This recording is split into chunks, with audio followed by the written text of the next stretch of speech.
Good morning. This is Playing to Win with Mark Henderson Leary and my good friend Brad Freyer. Did I say the right name of the show this time? You did. That's nice. Back on track, right? The week out right. Yeah, that's right. Way to start the week out right. Absolutely, man. How are you? I'm good. As you can see, I'm not in my normal environment. So you say that like anyone pays attention to the background.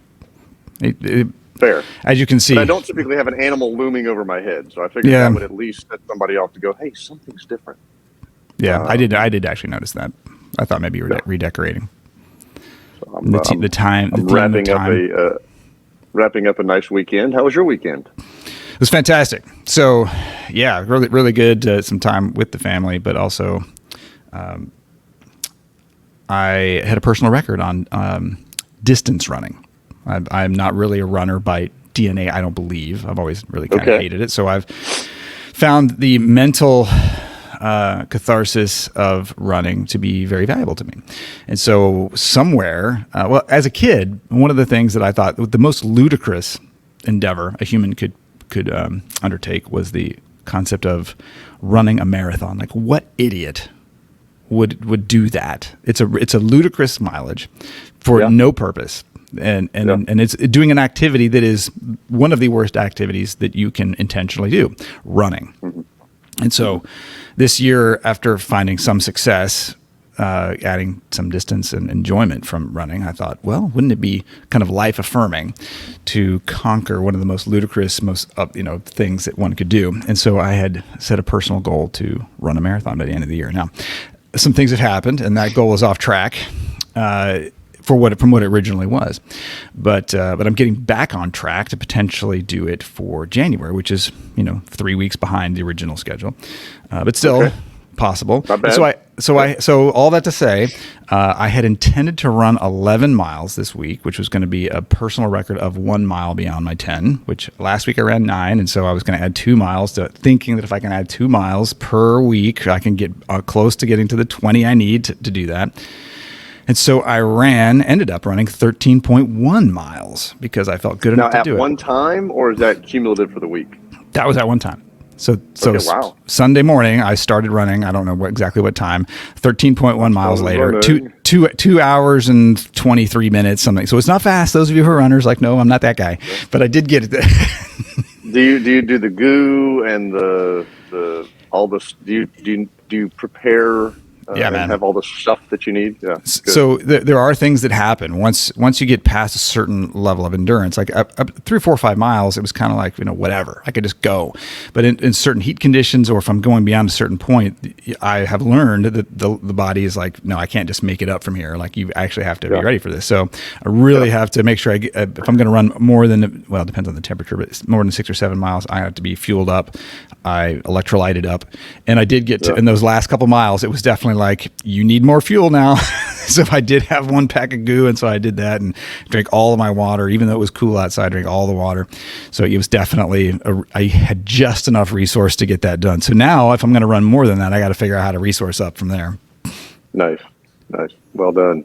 Congratulations. Thank you. Well, thematically, what I thought we could talk about is this idea of planning at the end of the year. Because, like, we and I were talking, that I consider this time of the year, it's not really the end of the year. It's not. We're not singing, Auld Lang Syne yet. We're not reflecting on the year exactly. This is what I call the reckoning, and that is Q4. We're in the Q4, and we're saying we had a plan for the year. Some things went as expected. Some things did not, and we're going to be able to reconcile. Was it a good year? Was it a great year? Was it a mixed bag? Well, most people have some form of a mixed bag, by the way, and if that's you, that's normal. And then there's also the Q4 itself. We actually have to execute on and land this year strongly, land this quarter at our very best, given the reality we are faced with. And so it's a very interesting time to kind of give that one last push. And we're staring at the holidays, and we're trying to figure out whether it's going to make it possible or not, or are we just going to give up now and the weather starts getting cool? We're just going to start drinking every night.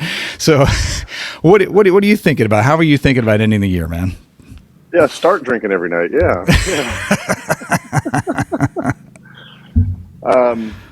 Well, the reason I say that is funny because when I had a really high performance years, I would get to this time of the year and I'd be like, everybody's talking about Christmas parties and vacation, and I'm like, that's crazy. I'm not doing that. I'm going to finish strong. The pipeline's going to slow down. No way. I'm going to be super aggressive. I'm going to dial. I'm going to do whatever.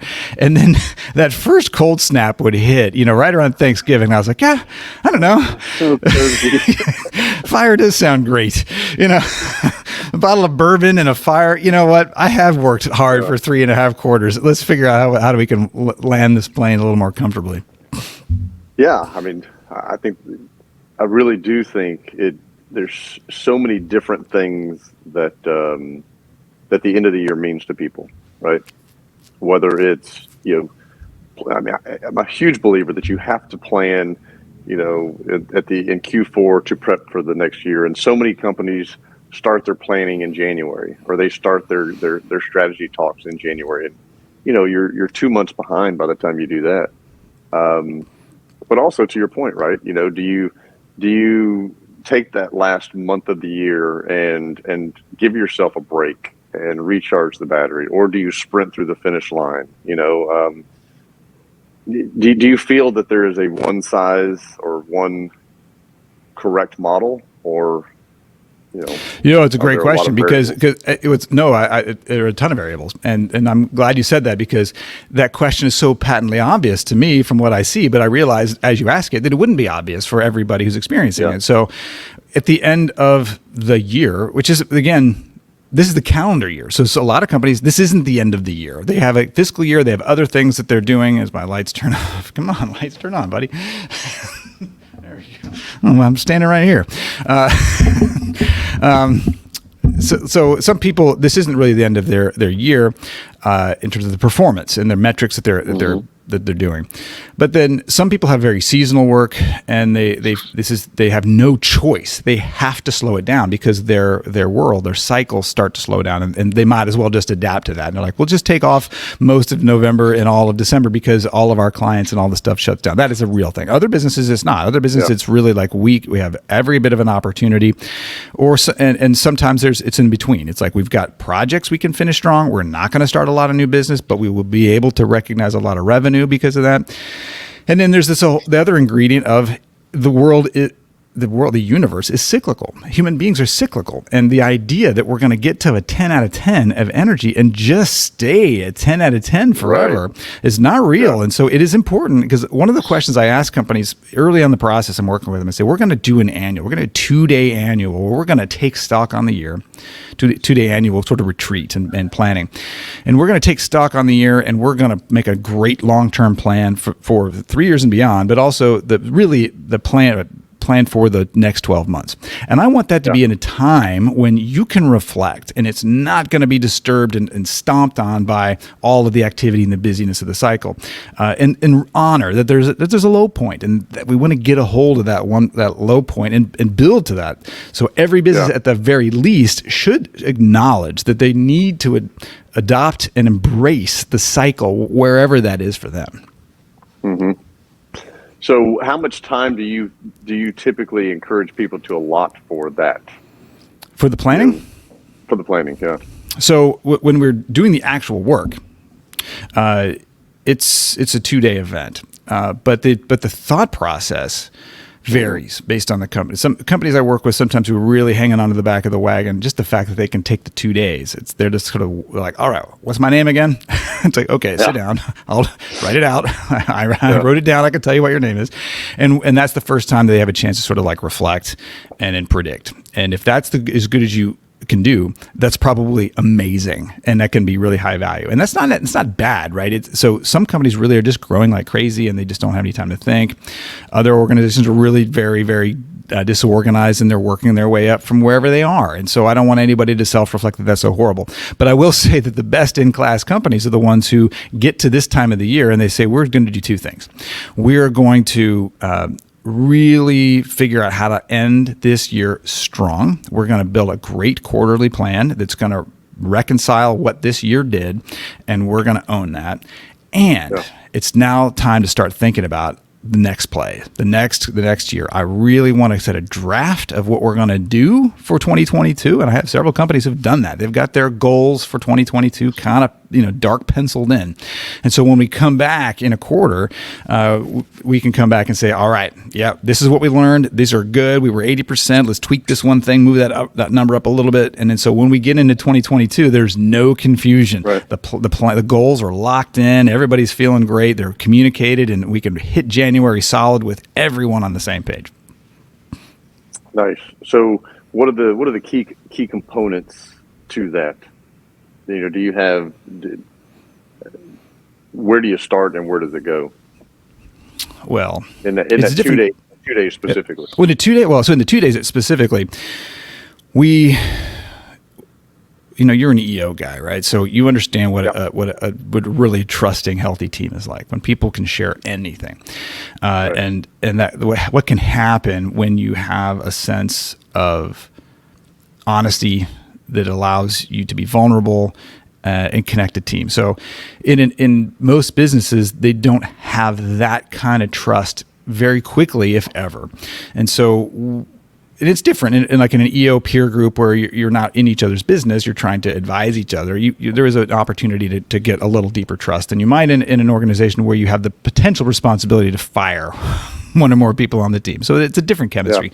Yeah. But to the extent that as the team galvanizes, we do want to really increase that trust and vulnerability and get the honesty to flow. And so we can have a healthier, faster operating team, because the growth teams have to be able to get to the truth very, very quickly. So the first day is more than anything about really deepening that trust and the openness and honesty, and increasing the ability to give candid feedback to each other and let this leadership team be their best, and get everybody comfortable getting that feedback and understanding that they too are humble leaders and should be willing to take direct feedback about how they can be their best and how they can contribute. So once we've cracked the seal on hard conversations about feedback, then we really open up to what's going on in the business? What do we want from this business? And by the end of that first day, we have dreamt the very best future, the 3-year picture for the organization. 3 short years from now, if we get what we want from this business, what does that look like? And we end that day so strong and so excited about all of what we could do and how great it will be.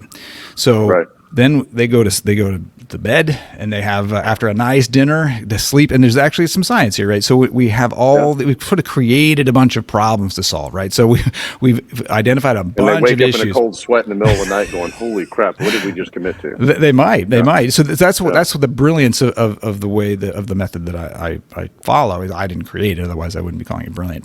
I would give Gino Wickman the credit for putting this together, because that first day is we're creating issues. We're listing out everything that could go wrong, everything that we're stuck with, everything that's broken, every opportunity we could take care of, every big idea we don't know how to get on the ground. And so we got 50, 60, 70 ideas, obstacles, opportunities on a list over on the left side. And on the right side, we got this 3-year picture. This is going to be amazing. When these 5 to 15 bullet points are true, we're going to have those products. We're going to be in these markets, going to be this revenue, this many people, and we're going to have that 401k matching, and everyone's going to love it. And so all the things that people want from the business, it's a possibility. So actually, the science is clear that when you sleep on all of those challenges, your brain starts to work and starts to figure out how to make some connections. Okay. And so when we come in the next morning, I say, guys and gals and whomever is in the room, say, still like this 3-year picture? And occasionally there's some tweaking. We were a little optimistic, we forgot something and tweaked that in there. Now we're all locked in on that. Let's make the plan. What, again, for 2022, what are the 3 to 7 most important goals, hard goals to make 2022 crush it? We got to focus our energy on just a few big killer initiatives that are going to put us in position to make that 3-year picture real. And then, and it happens. It's really an amazing day 2. How many do you try to put as a priority in that day 2 meeting? How many things are you trying to actually create the action plan for? So the goal, there's 2 things we do. There are really 3 critical planning initiatives. One is beginning with the end in mind. We know where the 3-year picture is going to put us. At the end of 2022, what 3 to 7 goals, if they're done, what does done look like? Let's not figure out how yet. Let's just using our experience And by this time, hopefully we've collected some experience. We know how to size goals, which takes some time, right? So it takes some experience. There's no great way to teach people how to forward engineer how long something takes if you don't know how to do it. And there's some psychology. Yeah. So when this is done, what has to be true for you to feel like that goal is done? And then we write that down for 3 to 7, hopefully closer to 3 cool major goals for high, hard, important goals for the year. And then we're going to set rocks, which is the 90-day chunk. So like, given that's the 3 to 7 things we're going to do this year, over the next 90 days, let's take the 90-day bite out of that. And we're chunking that down into still pretty good sized strategic initiatives. This isn't tactical, but we're going to have 90-day objectives. And then you actually raise a point. Some teams have varying sophistication where they're like, well, I don't know how to start that. That's a big thing. We need to get that migration done, or to get that location launched, or get that site discovered. And so sometimes there's some learning that goes with that. And so that leads us to the issues solving session. So at the end of that, once we've got those objectives, the leadership goals, if you will, then say what's still keeping us stuck? If we leave here, what would still leave us kind of uncomfortable? And so we get to the root issue. And sometimes we discover that we got to learn some things. We got to hire some people. We got to make some things smaller, or maybe there's some political issues, or maybe there's some truth we've been ignoring all weekend. And let's get into the truth of what's going to hold us back. And so that issue solving, facilitated conversations about all those things that would leave us some friction. We get all those key issues resolved. And so we leave there with a sense of purpose. And then we've all got jobs now. And then the jobs are to knock those rocks out and be great leaders and do that work. And so how much time is allotted between check-ins or report backs or the rock? Yeah. So I'm only checking in with a client every quarter in terms of a full day. How did it go? Well, and before we go there, who owns that? Who owns the plan? Who's the central keeper of the stuff? Man, you're like reading right out of the manual here, buddy. so there is a function, and how do I? So taking a step back, when one of the critical tools, like the most critical tool in running an accountable organization, is in the EOS toolbox, is a tool called the accountability chart. And the accountability chart is called that for a reason, and it looks a little like an org chart. And a lot of people say it's an org chart on steroids, and I don't like that thinking. I like to describe it as it has nothing to do with people at first. It has everything to do with the business first. And the structure of the business, if we were to structure this business into its major functions, meaning what competencies is this business expected to have in the next year? And we'll call those major functions. Is it going to have a sales function? It's going to have to sell stuff? Oh, probably. Is it going to be an operations function that has to do something in exchange for money? Oh, probably. And maybe there's going to be some things that break out, finance function. And we end up with 3 to 7 major competencies, major functions we're going to have to be great at. And then we're going to put people back into that, because what we know is if you put an owner of a function, you're going to have clear accountability. And so that's the flipping of the switch. But the context there is that when we build the accountability chart, there's whatever 3 to 7 major functions, but then there's one function called the integrator function that glues that all together. That's a required function, because that's what drives harmonious integration of these disparate functions. You have to have that. But integrator is an EOS term that describes basically what people think of as the boss, the person who removes obstacles, the leader that those functional leaders really deserve to have. But there's also, the reason I call this out though is because there's a visionary, is another leadership function that is generally the founder, idea person who's generally pretty bad at some of the people management. And so we have to have both the integrator and the visionary if we have a visionary, because the visionary typically isn't as good as they wish they were in the management component. And what we find is the rocket fuel companies, the ones that grow really fast, have both. They have leaders who are in both spots. The visionary who's taking a bigger and bigger bite of the future and fueling the energy of the organization, and the integrator who's making sure that we're running defense and making sure the plan is on track. And that we're all that to say, the integrator is the one who has the DNA to check in on accountability and have hard conversations and help debug execution issues through the quarter. Long answer to your answer to your question. Yeah. I mean, because obviously through the planning session, so much, to your point, so much breakdown happens from here's what we want to build, to boots on the streets making it happen, right? And who owns it? Where's the accountability? Accountability is probably the biggest. Well, let me make that a question versus a statement. What do you see as the biggest breakdown in making things happen? Well, there's several, but one of the biggest mistakes, I think, it's the most common mistake, is starting with vision. And what do you guys want out of this? Well, what don't you want, right? You can $1 billion company, and I want to have an easy life, and I want to. Okay, fine. So what I think works better, and Gino certainly made this point pretty loud. We start with accountability and execution first, and so we start the organization off into assume you've got what I call the implicit vision, and that is that you have a business and it's going somewhere. We're not exactly sure. Everybody seems to have a thought that we're kind of going somewhat in the same direction. And you're right. You're going somewhat in the same direction. If you're running cables, you're not in the illusion that you're investing in real estate. So like you're at least aligned on that level. So we do that accountability chart exercise and put the spotlight on clarity of role. You're expected to do this because most companies don't have that kind of clarity. There's a lot of people kind of hands in each bucket and everybody's helping each other out. And it's very confusing in terms of what execution really could look like.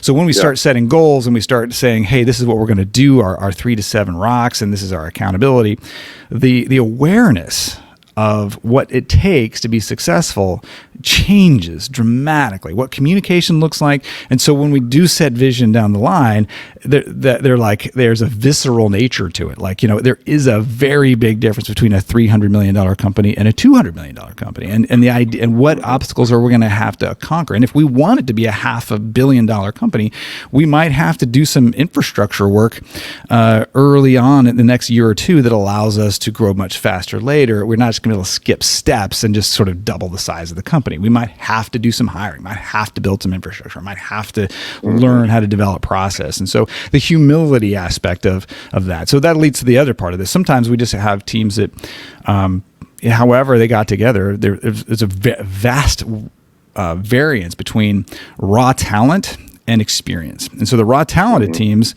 they can get as far as they can get until they realize they got to go gain more knowledge. The teams that show up with lots of knowledge, they actually accelerate quickly when they realize they can simplify and they don't have to outsmart their way. They can healthily have better, honest conversations and better clarity that actually gets there. So understanding, is the knowledge in the room? Is execution clear? Those are the big things. Making sure in the end, it ends up being self-awareness. Like the biggest missing ingredient in getting your goals is some form of self-awareness. Well, how do I stack up to the competition? What am I missing? What do I not know about how to launch this new initiative because I've never done it before? Okay, that's fair. Yeah. All right, so we only have a few minutes left. Man, I got going. Sorry about that. I love it. Fantastic. Yeah. So give us the 3, like if you're wanting to begin planning for next year, and let's even break it down to the individual level, right? Yeah. Let's take we've talked for 25 minutes about businesses, but now let's break it down to the personal level. Yeah.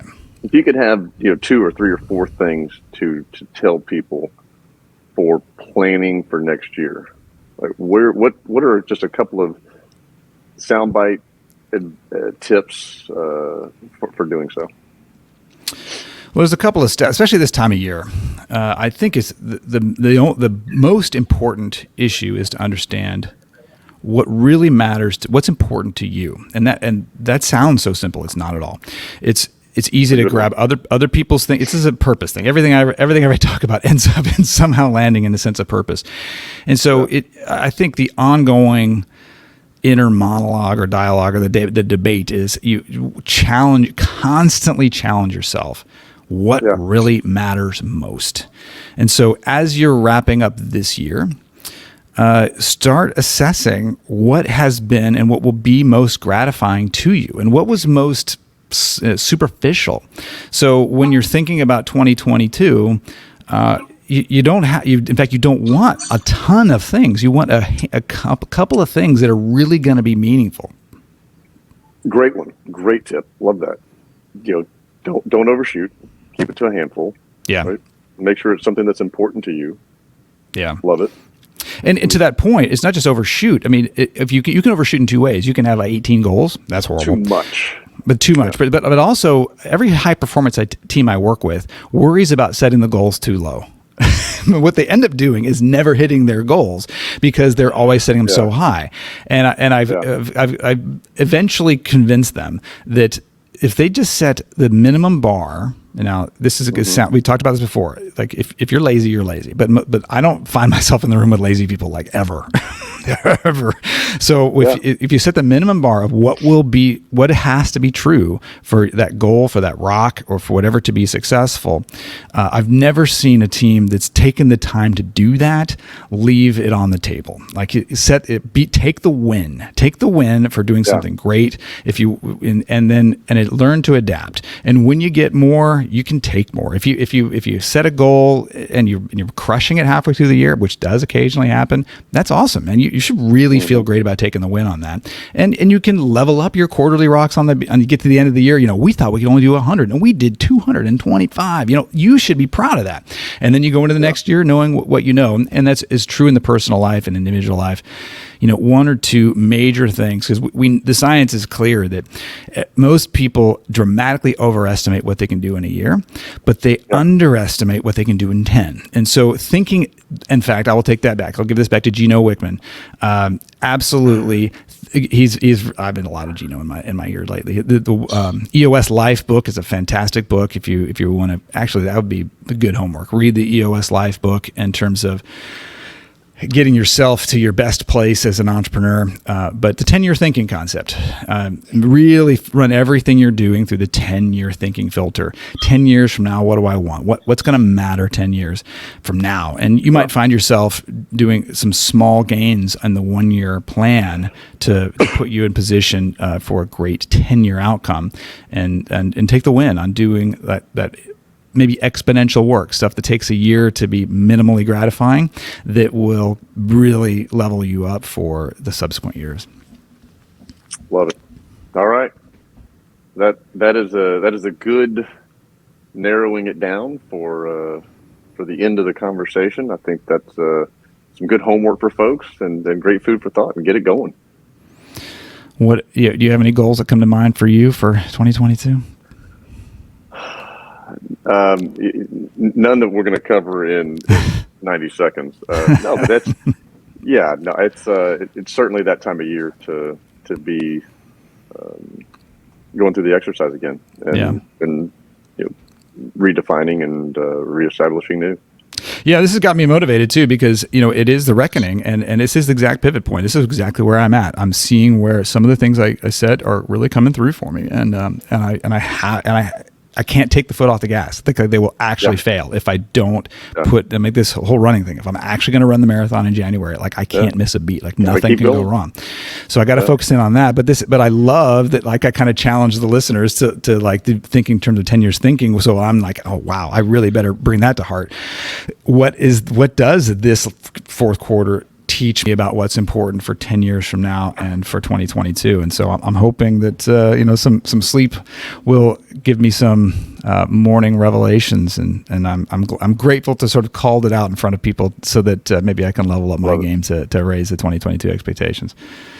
Well, thank you for the provocative thinking, Brad. It's time to let you go and get on to your rest of your hunting weekend, man.